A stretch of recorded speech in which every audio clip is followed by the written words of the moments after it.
की समस्याएं, उस पर चर्चा कब और कैसे होगा, ये एक बड़ा प्रश्न है। आखिर उस पर चर्चा कैसे होगा?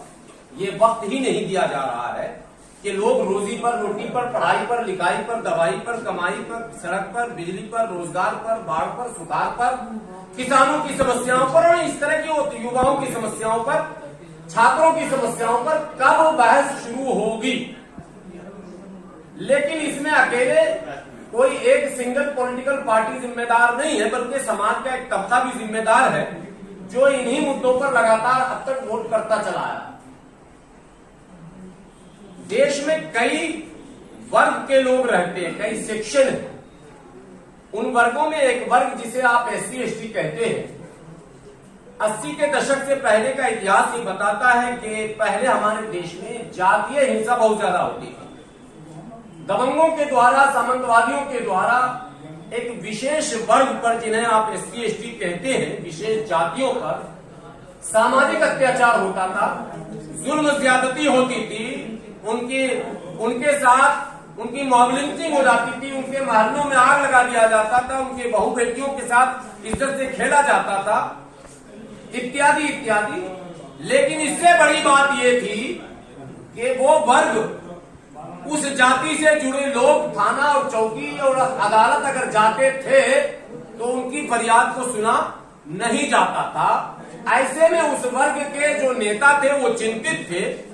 IPC के हुए भी उन पर अत्याचार रोका नहीं जा रहा था। ऐसे में उन वर्ग के नेताओं ने मुनासिब समझा कि अपने इस दबे कुचले समाज के सामाजिक सुरक्षा के लिए हमें एक विशेष कानून की आवश्यकता है, जरूरत है।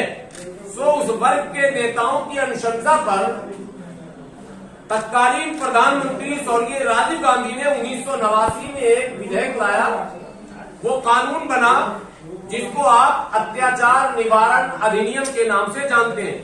आप उसको डाउनलोड करके निकाल भी सकते हैं। प्रिवेंशन ऑफ एट्रोसिटी एक्ट 1989 जो ये कानून बनाया, कानून के प्रभावी रूप से लागू होते ही आप आंकड़ा निकालकर देखें, डेटा देखें, उन जातियों पर, जाति के नाम पर जो अत्याचार हुआ करता था उसमें कमी आने लगी। दबंगों में एक भय हुआ, नॉन डेलेबल सेक्शन है, उनके लिए अलग से थाने का इंतजाम किया गया। हर जिला में आप लोगों के संज्ञान में है, अनुसूचित जाति जनजाति के लिए अलग से थाने हैं। और समाज में एक मैसेज गया कि अगर इन पर हाथ उठाओगे तो फिर तुम्हें जमानत नहीं मिलेगी। और इनके सुनने के लिए स्पेशल अफसरों को भी बैठा दिया गया। आप भली भांति जानते हैं पिछले 1-2 दशक से लगातार जो स्थितियां उस समय उधर थी, यानी जातीय आधार होता था, वो धर्म का रूप ले लिया। अब अल्पसंख्यक के साथ, विशेषकर माइनॉरिटी में मुस्लिम, ईसाई, ये टारगेट पर है। लेकिन राजनीति के केंद्र में मुस्लिम, यानी जो भी लोग धर्म की राजनीति करना, और उस अभियान के केंद्र में 20 अप्रैल जो आने वाला है, 20 अप्रैल को पटना के बापू सभागार गांधी मैदान के नजदीक मिल्लत बचाओ मुल्क बचाओ के नाम से एक कॉन्फ्रेंस आयोजित किया गया।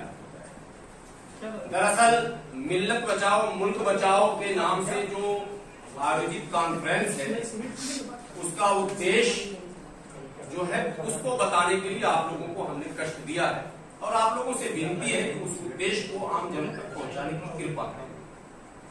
देश के जो वर्तमान में हालात हैं, इससे आप सभी लोग अवगत हैं।